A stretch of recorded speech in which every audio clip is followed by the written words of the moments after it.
Roronoa Zoro is by far one of the most badass characters in One Piece, and for sure one of the most ruthless among the Straw Hats. Unlike other characters in One Piece, when Zoro has to, he does not hesitate to cut people, sometimes even killing them in the process. After all, that's the reason he became known as Pirate Hunter Zoro prior to the events of episode 1. But do you remember all the victims of Zoro throughout the years? In today's video, we'll break down the 27 confirmed, as well as the 5 future victims of Roronoa Zoro. And yeah, I know, many of the victims of Zoro do share a very suspicious trait, but no, this is not my fault. Take any complaints you have for this to Oda. The first victim of Zoro is none other than the original Mr. 7. You see, before the events of episode 1, as we explained, Zoro made a name for himself across the East Blue as one of the strongest swordsmen in the area. This resulted in the Baroque Works to gain an interest in him. Because of that, Mr. 7 was sent on behalf of Baroque Works to recruit Roronoa Zoro, who had gained fame as the pirate hunter in the East Blue. Zoro replied that he will join their ranks only if the organization takes him as the boss. Naturally, since that boss was Crocodile, Mr. 7's reply was that this would not be possible. But instead of taking this as a no and leaving while he still could, well, he did something stupid instead. Mr. 7 tried to use force against Zoro because of his refusal, and the result? He was killed by the superior swordsman. Even though this event was not drawn in the manga, Oda did give us a comical drawing of him, as well as a concept art through an SBS corner. In the live-action series, on the other hand, Mr. 7 approaches and fights Zoro on Sixus. After flipping off Mr. 7, Zoro went ahead to cut him in half. Not only that, but Zoro even took his body to Shell's Town so he could claim his bounty. In the anime following Mr. 7's death, he was replaced by a new agent who took on the codename Mr. 7 as well. Next up, we have Dick. If you don't remember who this guy is, he's an anime-only bandit boss from the East Blue, having a notable bounty of 10 million berries. After his brother was captured, Dick and his gang of bandits raided the town that his brother was defeated in. He ordered his men to attack the townspeople's storage units and steal all the goods. Johnny and Yosaku then stepped in and announced that they were bounty hunters. Dick quickly defeated Johnny and Yosaku, and even though the two continued to put up a fight, he easily slapped and kicked them away. After Johnny and Yosaku are completely defeated, Dick decided to end it once and for all. However, to his surprise, the finishing blow is interrupted by Zoro, who now enters the fight. Upon learning that the man in front of him was the pirate hunter Roronoa Zoro, Dick smiled and proclaimed that the bounty hunter would be no match for all his men, even with 3 swords. Upon being corrected by Zoro that using 3 swords is not the same as using the 3-sword style, Dick asked to see this 3-sword style in action and ordered his men to attack. To his horror, his men are defeated with 1 move, but Dick responded immediately and readied his bazooka. His actions were, however, proven pointless as he was swiftly defeated by Zoro's onigiri attack. Now, these were only the first 2 points. Like the video, subscribe to the channel, and let's keep going. Each battle from here onwards becomes even more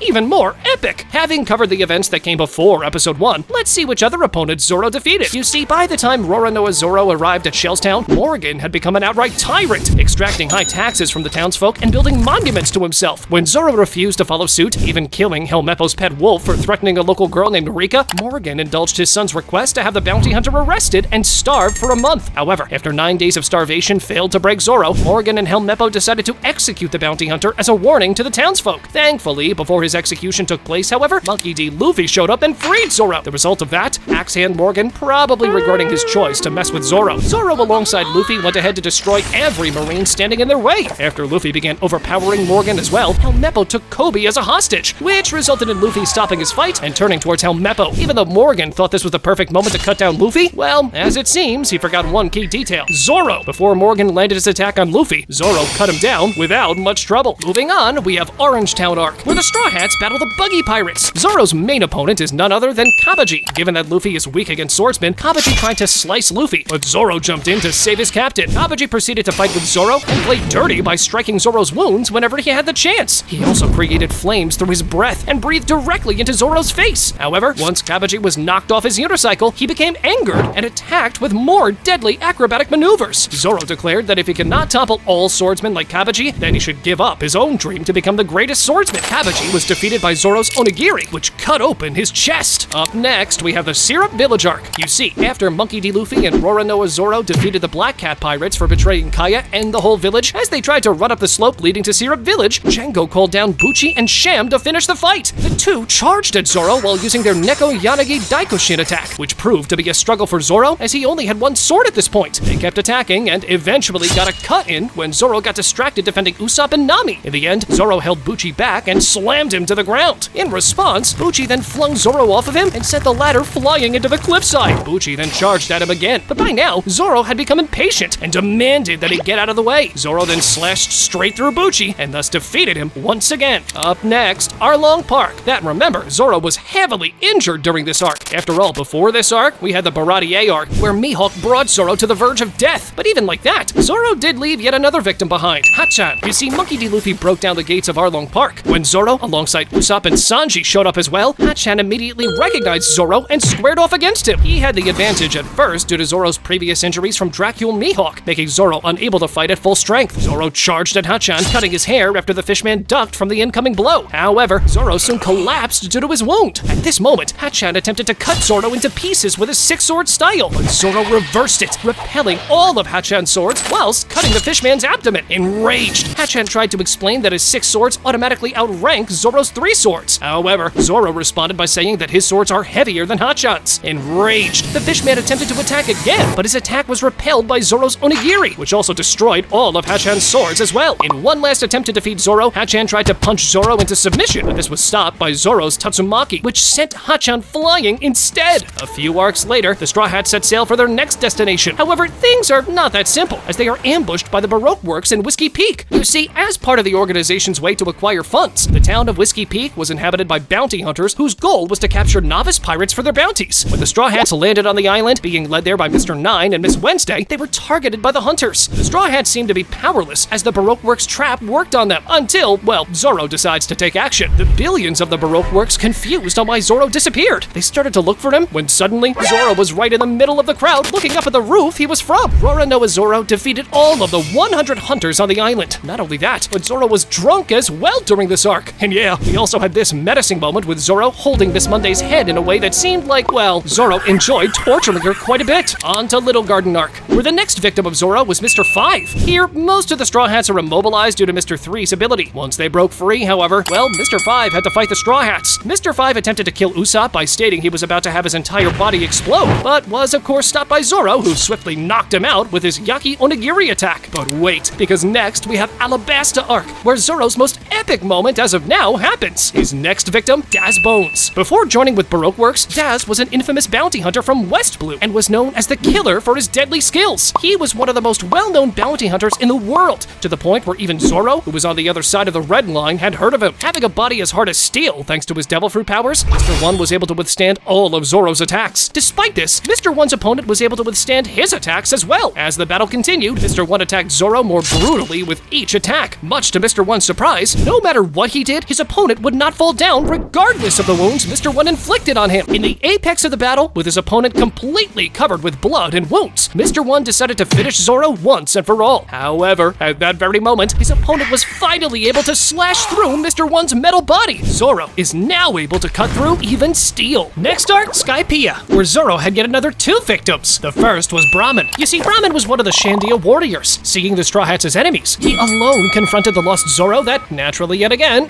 lost his sense of direction. The two of them started battling, but once Zoro developed a new powerful technique in order to attack from distance, which he named 36-pound cannon shot, this swiftly finished Brahmin in one strike, leaving him unconscious. His next victim in Skypiea was Om. You see, Skybreeder Om was one of the 4 priests of the former god Enel and a high-ranking member of God's army. While assaulting Zoro with cloud sword strikes, Zoro charged towards him, but the priest turned his sword into an iron wall to stop him. Om turned the Eisen Whip into a variety of weapons to strike Zoro, using his mantra to overwhelm the swordsman and dodge or counter his attacks. Zoro ran behind a giant stone wall, and Om encouraged him to pray to God before meeting his end, and then he launched his blade through the wall towards Zoro. However, Zoro was unexpectedly able to deflect the blade, and then unleashed a flying slash attack called 108-pound cannon shot that blew through the crumbling wall and struck Om down, leaving him utterly defeated. Up next, the Straw Hats are on their way to Enies Lobby, but along their journey, a Marine Vice Admiral attempts to stop them. After killing a Sea King that assaulted their car with one blow, T-Bone started running along the tracks by himself, seeking help and chasing the train. He was then reached by the Rocket Man, and after exchanging some words with Roronoa Zoro, he battled him on the rails, attacking him with various sword attacks. Despite his skills, he was eventually defeated by the Straw Hat Pirate swordsman. Zoro's blow destroyed T-Bone's blade and knocked him into the sea as the Rocket Man sped down the tracks. But now we move on to Impel Down itself. Zoro's next victim is Kaku. You see, after the Straw Hats split to find the key to Robin's sea stone handcuffs, Zoro came across Kaku, and the two quickly battled each other, with Kaku revealing his own sword fighting style. Later on in the fight, Kaku ended up causing the floor to cave in by transforming into his full giraffe form instead of his half giraffe form. As Zoro and Kaku continued their one-on-one match, it seemed that Kaku had the upper hand thanks to improvising with his devil fruit and his swordplay. Until this was not the case. He was eventually defeated by Zoro once he activated a new power called Asura. Zoro then passed on a message from Paulie to CP9, telling Kaku that he and the rest rest of CP9 were fired. Kaku expressed regret that he could no longer be a shipwright and that he genuinely enjoyed the profession. Zoro jokingly responded that he would always have the zoo. Kaku laughed and gave Zoro his key before passing out. Kaku's key was the final key to be obtained by the Straw Hats and also the key to Robin's handcuffs. Up next, the unlucky guy trying to stop Zoro was Helmeppo. After the Straw Hat Pirates returned from their raid on Enies Lobby, Helmeppo and Kobe confronted Zoro and Luffy respectively at Water 7, but naturally, both Marines were easily defeated. While Luffy and Zoro remembered Kobe, they had no idea who Helmeppo was, until he remembered them and they briefly recalled him as the annoying spoiled brat, much to Helmeppo's dismay. Next, we have one of the most underrated moments of Zoro, defeating Shimotsuki Ryuma in Thriller Bark arc. When Ryuma attempted to attack Frankie and Brook, Zoro jumped in and blocked his attack. Zoro went on to challenge Ryuma to a fight in Brook's and Frankie's stead. After proclaiming that he would take Shisui from Ryuma's corpse, Zoro attacked Ryuma, who blocked his attack without much trouble. At least, that's how it originally seemed. However, Ryuma observed that he had almost been cut in return as Zoro's attack slashed through the wall behind him. As the battle intensified, with both Zoro and Ryuma using powerful techniques that damaged the floor and walls, Hogback's laboratory could not take the damage, and the entire room caved in. Escaping from the wreckage before the structure gave way, Ryuma and Zoro continued their battle on the roof. With a mighty slash, Ryuma cut through the entire roof with his blade, but Zoro dodged the attack, and using the slashed off part of the roof as a ramp, launched an attack from above at Ryuma. Ryuma landed on top of the roof, while Zoro landed further down. However, the one who lost this battle was Ryuma. Accepting defeat, Ryuma decided to give Zoro his sword, believing that the soul of the sword would be most satisfied to serve under the man who defeated its preceding owner. After admitting that it felt sorrow at letting Ryuma's body be defeated, Brook's shadow left the corpse and returned to its rightful owner as the corpse was quickly swallowed by the flames and burned to ashes. Ever since then, Zoro carried Shisui as a replacement for Yubashiri, which was destroyed by Marine Captain Shu a few episodes before. Next up, we have the time skip training, where Zoro was put up against a bunch of monkeys known as humandrills. These monkeys have the special ability to copy techniques and moves when observing humans. They are highly intelligent creatures, capable of imitating humans so much that they will mimic any trait they witness. One of the humandrills even used spit to try to heal its wounds, which is a folklore remedy. If they were to see peace, they would become pacifistic creatures. However, 9 years ago, they witnessed a war on Kuraigana Island, causing them to learn how to wield weapons and become bloodthirsty warriors. Plus, by living with Mihawk, they definitely picked up some moves from the strongest swordsman in the world. But in time, and after battling with them, Zoro managed to overcome this obstacle as well, leaving every monkey there lying on the ground utterly defeated. Up next, we have the Straw Hats reuniting at Subodi Archipelago after the 2-year time skip. There, the prototype pacifista appeared to be considerably less formidable when compared to how much trouble it caused the Straw Hats before the time skip. Due to the newfound strength of the Straw Hats, as Luffy, Zoro, and Sanji have become powerful enough to take down the cyborgs by themselves with a single punch, slash, and kick respectively. This threat that used to be massive is now just one attack away from blowing up.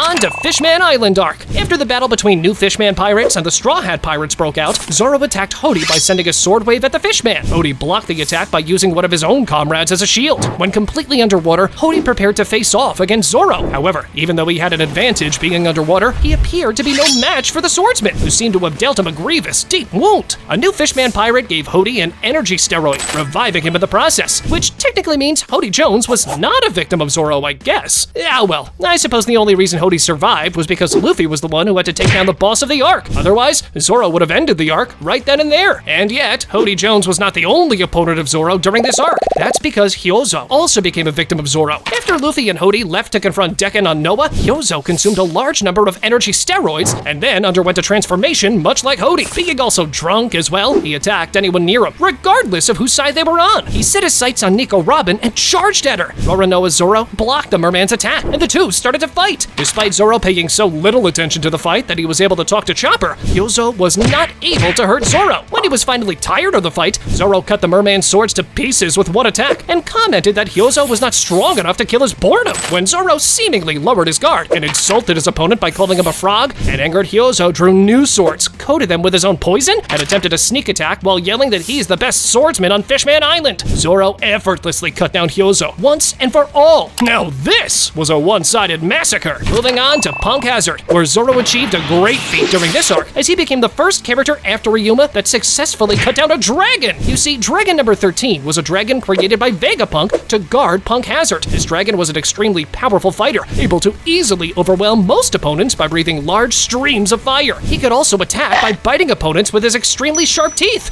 And let me tell you, his teeth were strong enough to clash with Zoro's swords, which is no little feat. However, Zoro went on to decapitate him with a single slash. And from there, as you would expect from Luffy, his body was cooked and eaten by the Straw Hats. And yet once again, we're not done for one arc, because the next victim of Zoro is Monet. Hear this. Monet tried to attack Robin, Nami, and Chopper when they attempted to free the children that were kept as experiments in the island. But Zoro quickly blocked Monet before hurting his crew members. I mean, you better believe that Zoro would not let Chopper be harmed while being present. Zoro cut down the snow barrier, allowing Nami, Chopper, and Robin to leave the Biscuits room. After transforming back to her normal form, Monet continued her fight with Zoro, and once she realized that the goal of the other Straw Hats was to get the children, Monet transformed into her demonic form once more. Monet bit Tashigi's shoulder, but Zoro once again jumped in to save the day. Zoro cut her in the cheek, making her let go of Tashigi. She was surprised at first because she assumed Zoro would never attack women, but got outright frozen in fear as she saw the swordsman rush towards her. Monet was then sliced vertically in half by Zoro. But you see, Zoro did not imbue Haki into his attack, allowing Monet to survive. Due to realizing what would have happened had he used Haki, she was left terrified to the point where she could hardly put her body back together. 21 confirmed victims down, 6 more to go. Before we start analyzing the future characters that Zoro will defeat, let's keep going. The next victim of Zoro is Pika in Dressrosa arc. I mean, this point is kinda double if you think about it. Not only did Zoro destroy Pika in battle, he also destroyed him mentally by laughing at his face for the way he talked. Yeah, Pika was a double victim of Zoro. But when it comes to battle, Pika and Zoro fought multiple times throughout this arc, and Pika has displayed the intent to kill him, especially since Zoro constantly mocked his voice as well as his laugh. However, he eventually acknowledges Zoro's superiority in combat, and thus attempted to avoid him to prey on weaker enemies, which angered Zoro greatly. However, this would later be his downfall, as Zoro caught up to him and cut apart his giant stone statue before engaging him in battle again. Pika was confident his Haki would outclass Zoro's, but the latter proved his Haki was superior before defeating the Don Quixote officer. When Zoro used his new move, Sanzen Senkai, he managed to cut Pika's huge stone body in half. After the top half of his stone body was split into pieces, Pika emerged and coated his body in armament Haki in preparation for attacking Zoro. But Zoro proved his own Haki was stronger and cut Pika once again, utterly defeating him. Moving on to Wano arc, where Zoro left behind 4 different sets of victims. First of all, a group of samurai had the bad luck to mess with him. You see, one night, Zoro was wrongfully arrested for street murders in Wano. On the next day, he is sentenced by the samurais and their group to commit seppuku. Deducing that the magistrate is the culprit, Zoro attacks him and his men, cutting everyone there with a small knife he was given in order to commit seppuku. The next victim of Zoro, none other than Killer. You see, after the chaos at the palace, Orochi hired Killer to kill Toko. He then pursued Toko and Kozuki Hiyori to the Ringo region, where he came across a confrontation between Roronoa Zoro and Yukimaru. Zoro then clashed with Killer in order to protect Toko and Hiyori. When Zoro was distracted by Yukimaru, Killer managed to land a grievous hit on him. However, Zoro was able to take one of his scythes as a result and strike him. After that blow, Killer fell to the ground, utterly defeated. Moving on to the third victim in Wano arc, Scratchman Apu. You see, as the Ninja Pirate Mink Samurai Alliance waged war in Kaido's stronghold, Apu tried to attack Luffy and Sanji. But thanks to Luffy's observation Haki, they were able to protect themselves in time. As Apu was running to call in more of the numbers, Zoro and Drake attacked him, but Apu dodged their attack. Queen tossed the only antibody viral in existence to Apu and threatened to kill him if he lost it. For his own twisted amusement, Queen gave everyone the challenge of taking the antibodies from Apu, causing him to be chased throughout the live stage by both the Alliance and the Beast Pirates. As Apu fled from his pursuers, he was met by a combined assault from Zoro and Drake. While Apu was busy defending himself from Drake's attacks, Zoro struck down Apu and acquired the antibody vial. And next, the most epic battle of Zoro as of now, and the strongest victim Zoro added to his list, King. Being on opposing sides during the war at Onigashima, King and Roronoa Zoro came to battle another fierce battle following Zoro's recovery from his prior fight against Kaido and Big Mom. They initially commented on their differing views on combat as they engaged with each other, with Zoro describing King as, quote, a killing machine for his brutal yet pragmatic fighting style, blending swordplay and hand-to-hand combat. King earned Zoro's wrath when he tried to kill him with his wing instead of a sword, as Zoro saw it as disrespectful, while King truly started to resent Zoro for damaging his mask. Ultimately, although King came to acknowledge Zoro as a capable swordsman worthy of remembrance, he was unwilling to concede until the very end that him being defeated at Zoro's hands was possible, as Zoro was a mere human, and thus had, in King's eyes, nothing on him as a Lunarian, which Zoro found to be a weak excuse. Ah well, I guess King didn't really understand just how much of a massive power boost he got once Zoro saw his face. I mean, damn, Zoro only started winning against King only after his mask was broken. Those who know why this happened,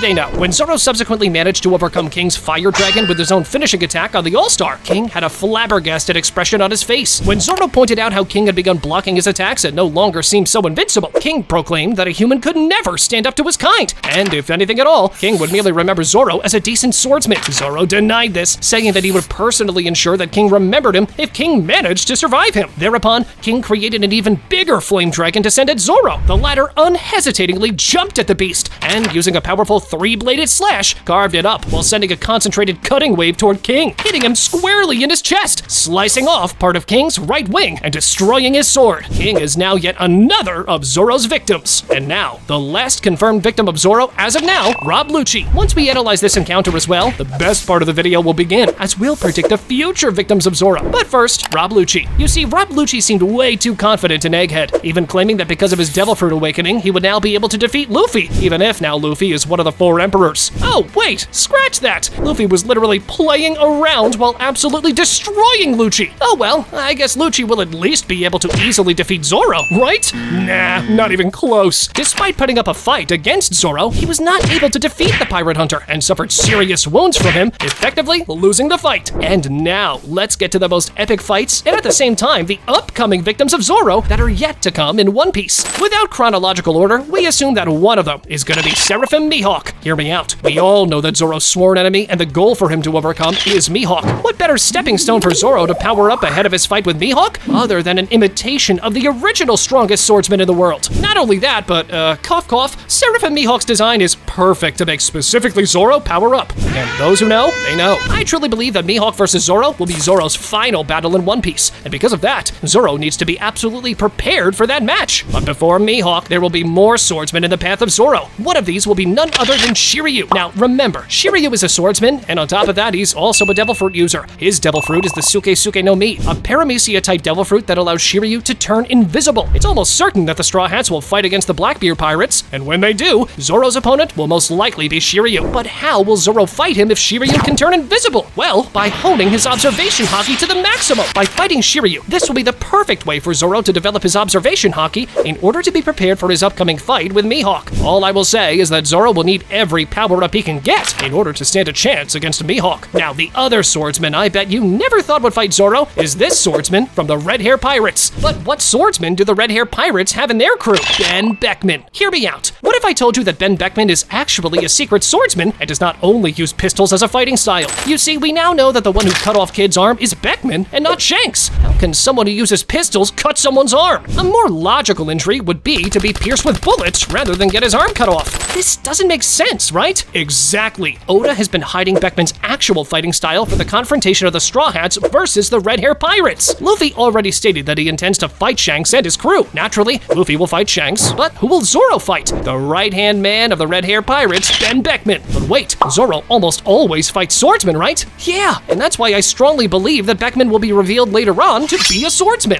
Now, the next victim of Zoro will be none other than one of the 5 elders. But which one exactly? Check this. When you observe the 5 elders, all of them reference a planet, and not only that, a pattern seems to emerge as well. St. J. Garcia Saturn references the planet Saturn, St. Marcus Mars references the planet Mars, St. Topman Mercury references the planet Mercury, St. Ethan Baron V. Nusjuro references the planet Venus, and St. Shepard Jupiter references the planet Jupiter. But what does this tell us about their strength? You see, if we take our solar system as a reference, Imu is none other than Earth. As you probably already know, the Earth is around 70% water or sea. Imu's name, when flipped, spells Umi, which means sea in Japanese. Umi is the strongest between her and the 5 elders. From there onwards, the 2 strongest among the 5 elders are St. Marcus Mars, that references the planet Mars, and St. Ethan Baron V. Nusjuro, that references the planet Venus, as these 2 planets are the closest to Earth. The further someone is to Imu, the weaker they are. Nusjuro and Marcus Mars are the strongest among the elders, and they are the ones that will fight Sanji and Zoro while Luffy fights Imu. Among the rest of the elders, St. Topman Mercury, that references the planet Mercury, and St. Shepard Jupiter, that references Jupiter, are the next 2 in terms of strength, with St. J. Garcia Saturn, that references the planet Saturn, being the weakest among the 5 elders. With this pattern in mind, Sanji and Zoro will fight Nusjuro and Marcus Mars. But who will fight who? Well, among the 2, Nusjuro is a swordsman, which leads us to believe that he will be Zoro's opponent in the end, and thus he will be Zoro's upcoming victim. Not only that, but check this color spread Oda drew a while back. Zoro holds a shield with a bird on it, which references Mars's Devil Fruit transformation transformation, while Sanji holds a shield with a horse on it, which references Neustero's Devil Fruit transformation. So once again, this confirms the Zoro and Sanji versus Neustero and Mars theory. It's true, however, that Sanji has already begun fighting with Neustero in the recent manga chapters, but if I had to guess, I would say that the one who will actually defeat Neustero is Zoro. But either way, I strongly believe that either Neustero or Mars will be among Zoro's victims. Keep in mind, this might come in later arcs of the show, as in the end, the Straw Hats might just escape Egghead without defeating everyone present, meaning that the 5 Elders and Straw Hats will have a rematch later on. And finally, the one we already mentioned as the most likely final victim of Zoro, Mihawk. Not many things to say about this, other than Mihawk has been Zoro's goal from the start. Once Mihawk is added in Zoro's victim list, then Zoro will finally be called the strongest swordsman in the world, and thus have achieved his goal. Click on this video, where we present what would have happened if Ace awakened his Devil Fruit during his fight with Blackbeard. Go on, check it out!